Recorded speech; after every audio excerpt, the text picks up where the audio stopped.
5. Back in Cana. The apostolic party was greatly cheered when Jesus announced, "Tomorrow we go to Cana." They knew they would have a sympathetic hearing at Cana, for Jesus was well known there.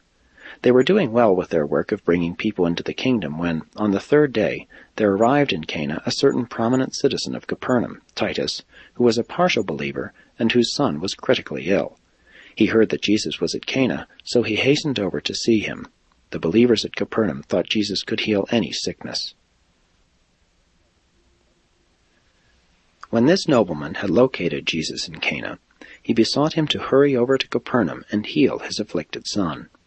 While the apostles stood by in breathless expectancy, Jesus, looking at the father of the sick boy, said, "How long shall I bear with you? The power of God is in your midst, but except you see signs and behold wonders, you refuse to believe." But the nobleman pleaded with Jesus, saying, "My Lord, I do believe, but come ere my child perishes, for when I left him he was even then at the point of death."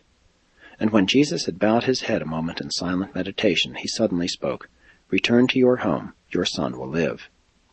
Titus believed the word of Jesus and hastened back to Capernaum. And as he was returning, his servants came out to meet him, saying, "Rejoice, for your son is improved, he lives."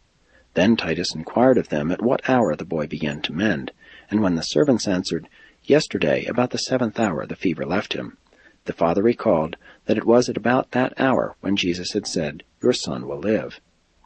And Titus henceforth believed with a whole heart, and all his family also believed. This son became a mighty minister of the kingdom, and later yielded up his life with those who suffered in Rome. Though the entire household of Titus, their friends, and even the apostles regarded this episode as a miracle, it was not.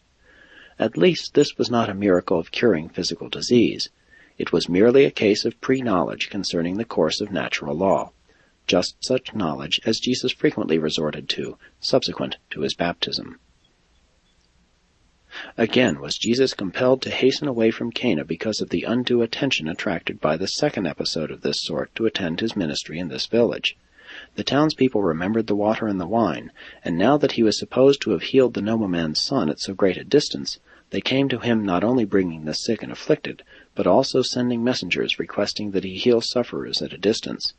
And when Jesus saw that the whole countryside was aroused, he said, "Let us go to Nain."